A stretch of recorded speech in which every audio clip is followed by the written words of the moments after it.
Mao ni siya karon ang sitwasyon kanina sa kuan man nga bridge diri sa Talisay dool ra gini sa mua na was out kita sila no. So nilabay mi ani niya kay gi-pick up ko sa akong trabaho, wa jud ko magdahong mao ni nahitabo. So kuyaw-kuyaw day gud pud ako mga anak gabi diri kay dool ra gini sa amo, luyo ra gid ni siya. So anytime pwede ni mga to sa amo river ni siya og dagat nga nagtagbo.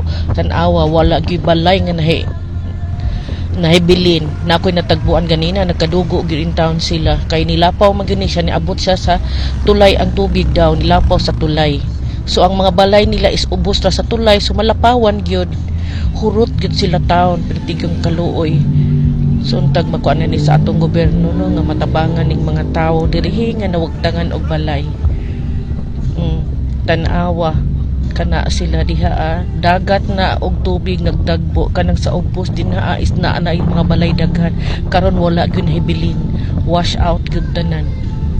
Naiposte nga hapit na siya matumba, dagat ni siya og na river nagdagbo o kana sa ubos is na gyud na siya mga balay, wala na gyud nahibilin, wash out tanan.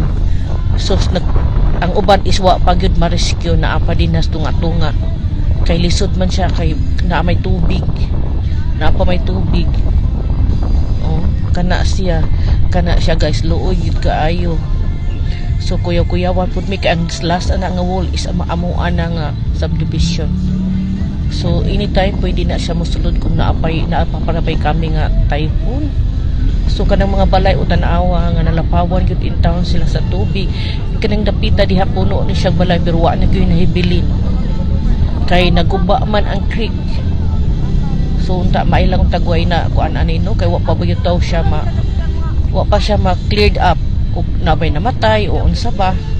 Kay akong paglabay is kuan pag gini siya dili hapit pa agian ang tulay kay basin og dili na siya ligon. So kuyaw-kuyawan sa ko pagikuhaan ni video. Ang mga tanom is nangalapawan nga matay o tan-awa. Kani siya guys. So daghan pud mi diri usa zero. So nakakita mo ana kalayo ana daghan kay nagbalay dinaa.